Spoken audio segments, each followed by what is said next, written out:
Just about 1.5 months back, 1.5 महीना पहले,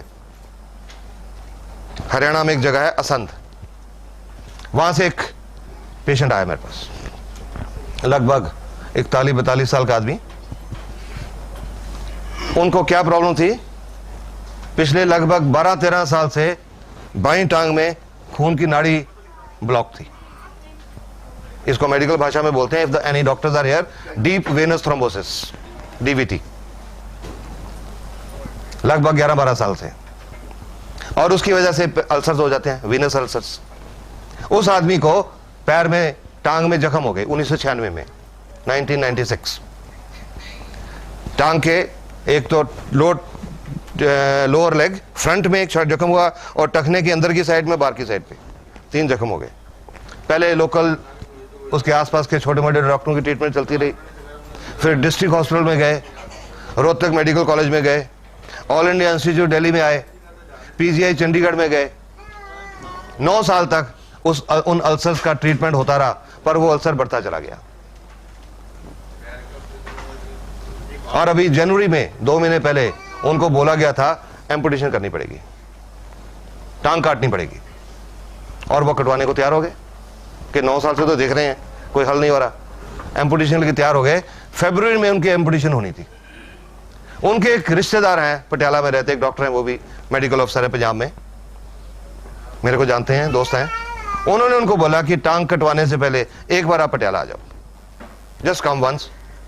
वो मेरे पास आए 1.5 महीना पहले, और जब उनकी जो पट्टियां बंधी हुई थी, जो पट्टियां खोली, जो टांग के नीचे जख्म था लगभग 3-3.5 इंच का, उसमें हड्डी नजर आ रही थी, कोई टिश्यू नहीं था।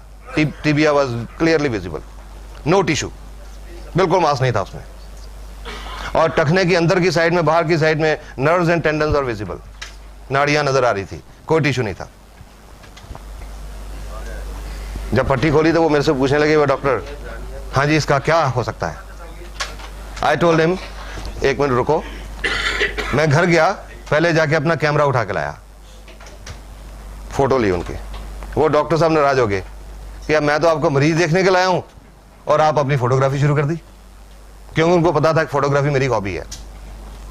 कि आपने फोटोग्राफी शुरू कर दी?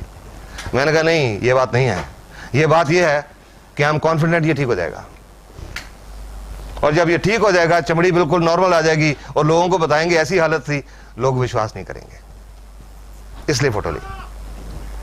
और उसके बाद उनकी ड्रेसिंग की, ये आरजी का कैप्सूल, ये खोल के इसके 5-6 कैप्सूल, उसके ऊपर पाउडर डाला जख्मों के ऊपर, और उनको खाने के लिए, दोनों कैप्सूल खाने के लिए भी बताया, और उनको बोला कि मेरे को 15 दिन के बाद आके दिखा के जाइएगा, ये रोज इस तरह से ड्रेसिंग करिए, इसके साथ ड्रेसिंग करिए रोज।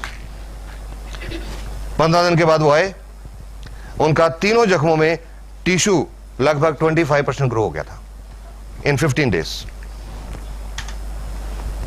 फिर से ड्रेसिंग की, और उनको बोला इसके साथ ड्रेसिंग जारी रखो, no antibiotics, I stopped all antibiotics, only एक सेप्टेलिन टैबलेट होती है ना हिमालय ड्रग कंपनी की, सिर्फ वो दी, सब एंटीबायोटिक सारे बंद कर दिए। He had been taking so many strong antibiotics, वो सब बंद करवा दिए। फिर 15 दिन के बाद बुलाया, आए, और उस 15 दिन के बाद यानी कि 1 महीने में उनका जख्म, ग्रेनुलेशन टिश्यू पूरी तरह भर चुका था, कंप्लीटली, तीनों जख्म कंप्लीटली भर चुका था, और तीनों में साइडों में स्किन ग्रो होनी शुरू हो गई थी। उस दिन वो जो डॉक्टर उनको लेके आए थे, he was very much surprise, क्योंकि उनको अभी गैनोडर्मा के बारे में नहीं पता था, अभी रिसेंटली जुड़े हैं। और डॉक्टर साहब, इतना हेल्दी ग्रेनुलेशन टिश्यू एलोपैथी के 30 साल में नहीं देखा, जो इतना हेल्दी ग्रेनुलेशन टिश्यू था वो। फिर उनको 15 दिन के बाद बुलाया, और अभी पिछले हफ्ते दिखा के गए हैं, तीनों जख्मों में नियरली 20% स्किन भी कवर हो चुकी है, और उनकी टांग में आज सेंसेशन भी वापस आने लगी, एंड ब्लड का फ्लो भी शुरू हो चुका है। ऐसा 30 साल में नहीं देखा था। और उस दिन आदमी रो पड़ा कि सर लगता है अब मेरी टांग बच जाएगी।